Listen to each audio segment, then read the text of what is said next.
So, this is a follow-up video to the one that I did talking about domestic violence within the academy. Now I'm going to be talking about racism that occurs within that academy.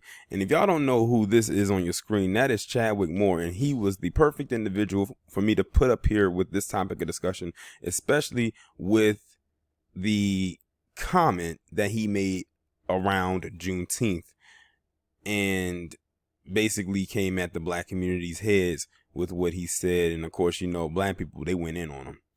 But I wanted to talk about the racism that occurs within the academy. And unfortunately, some black people in that academy don't address it. We know Silly Porter ain't going to do it, but he'll address us with that stupid video that he made. What was it, earlier this month or late last month, whenever it was that he made that video. But let's get into it.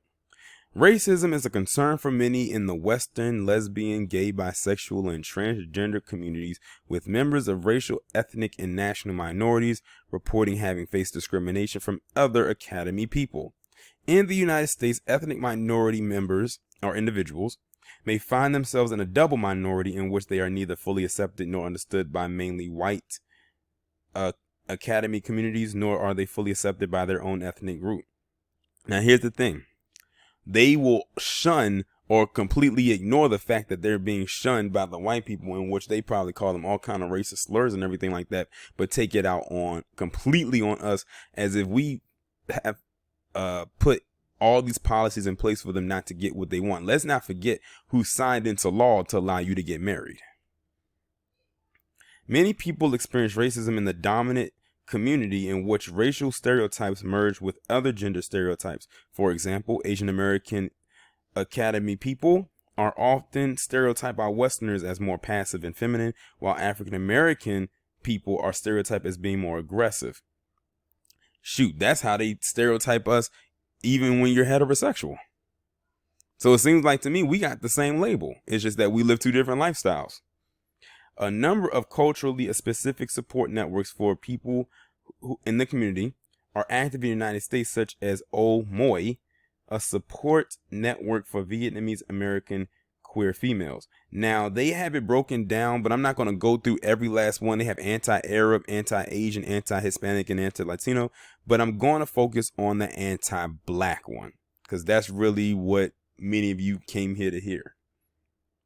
It says many LGBT black people report experiencing racism from white LGBT community, leading some to repudiate labels such as gay in connections to white LGBT culture. The term same-gender loving was coined by the activist Cleo Monago I've heard of him, to describe people of African descent who are attracted to the same sex, as opposed to terms such as gay, lesbian, bisexual, or queer. This term was meant to actively express pride in one's racial heritage. Efforts to push gay rights forward alongside the black rights movement brought out opinions on their presence. Quotes by John Wilder included statements such as, "Now that it is becoming unfashionable to discriminate against Negroes, discrimination against homosexuals will be on the increase, and no other Negroes among the audience but saw one black person disturbing the pamphlets." Some black gay men report discrimination and harassment from white gay men in gay bars and clubs. In the past, some gay bars would display signs that said "no blacks, femmes," or that other F word that I'm not going to say on here, and similar phrases. Some gay black South African men have reported experiencing grotesque racism from white gay men during the time of apartheid. Chuck Nip, a white gay male drag performer who was known for his blackface act Shirley Q. Liquor, has been accused of racism, responding to Nip's declaration that the Liquor character was created in celebration of not to downgrade black women. Jasmine Canick said in her blog, "It is not possible for Charles Nip, a white man, to help heal years of mistreatment and racism at the hands of his people by putting on a wig, speaking Ebonics, and in blackface. There is nothing remotely uplifting about Nip's act, and I wish people would stop defending his character with the tired argument that he's trying to heal the nation. The only thing Nip is trying to heal is the hole in his pocket by filling it with all the money he's making off degrading black people." The next part says, because they have it broken down in little subsections. It says, struggling between two communities. Clarence Ezra Brown III has researched ways gay black males feel in their black and gay communities. Gay black males are stuck between two communities they believe they do not fit into. According to Keith Boykin, the dirty little secret about the homosexual population is that white gay people are just as racist as white straight people. Those who do not see themselves as a part of their community see it to be a white community with white experiences. Because gay black men face racism in the community, it is translating into the wider black community, meaning the only support structures that speak to their perspective continue to alienate them. See, and the thing is, they keep pushing that part right there so they can keep pushing black people are the most homophobic. But reading this right here, who's institutionally... Now, the next section says sexual stereotyping. Some authors, such as Howard Stevenson Jr. and Mary Diane Plummer, have written that much of the racism against black people in the academy is rooted in sexual racism and the linking of sexual stereotypes and racial stereotypes. Black men who express a sexual preference for white men have been alleged to be suffering from an insidious legacy of white racism that causes internalized racism in black men. Some Afrocentric gay men are opposed to interracial relationships, believing gay black men who prefer white men lack strong roots in the black community, or are oblivious to racism. The anti-interracial Afrocentrists believe that instead of hating their blackness, gay black men should only date other gay black men. A slogan that promotes black-on-black gay relationships is "Black men loving black men," which was popularized by Joseph F. Beam's anthology In the Life and the Marlon Riggs video Tongues Untied. Conversely, Rob Redding's book, The Professor Witnessing White Power, uses empiricism to some surmises that sleeping with white men gave some of the most prominent black men of our time, like James Baldwin, John Michel Basquiat, Marvin Gaye, and Richard Pryor, a fearlessness when dealing with racist whites. Marvin Gaye. Can somebody look more into that for me? I had heard about Richard Pryor and briefly about John Michel Basquiat, but this Marvin Gaye one kind of escapes me.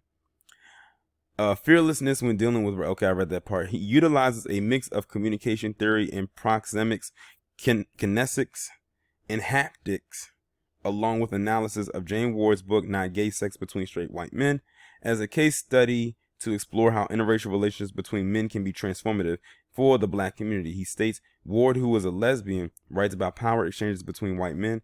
The professor explored how gay interracial relationships and encounters may have empirically had an impact on the black community. And that was pretty much the section for black people in that community and the racism that they face. And I'm almost certain that there's most likely more there, but I wanted to talk about that because you have people in that academy and their cohorts, meaning those who probably are their advocates, who swear up and down that black people, especially black men, are the most homophobic. But when you read something like this, it's more systemic than anything. And then you often always have to look and see what is it that led to some of the stuff that happens to them, especially when it comes to that T class. Because if y'all don't know, and I actually found this out today, that boy, that 18-year-old in Chicago who murdered that T-class member because they didn't tell him that they was a woman, turns out that person was 37 years old. That person was almost 20 years older than him. That person was old enough, if they was to have a child very young, that could have been their son if they had a child at the age of 20. So, yeah. So it's like a lot of the times when stuff happened to people in that part of the community, of that part of the academy, I should say, it's because of the deception. But they don't like to really dive into that. Just like that video where that T-class member had got beat at that gas station about a month or so ago. But they didn't dive deep into why what happened actually happened. All they focused on was, well, this person got jumped by a whole bunch of black men. Just completely negating the fact that this person was drunk, under the influence, driving recklessly, got into it with this woman and her daughter, hit her daughter, and then the woman got into it with her first before the guys pulled that person out of there and then what they saw ensue, and then and that's what they kept pushing. So in essence, they were pushing propaganda against black men yet again. But they don't really go up against these palm-colored men, and if they do, they usually have to wait for permission from White Zaddy to actually do it. But that's really all right here. I don't know if there's going to be anything else I have to address about this. Those were the only two things I really wanted to touch on, because the domestic violence part, that's been talked about, and I said I was probably going to talk about it, but then I wanted to do this as a follow-up as well. But y'all let me know what y'all think.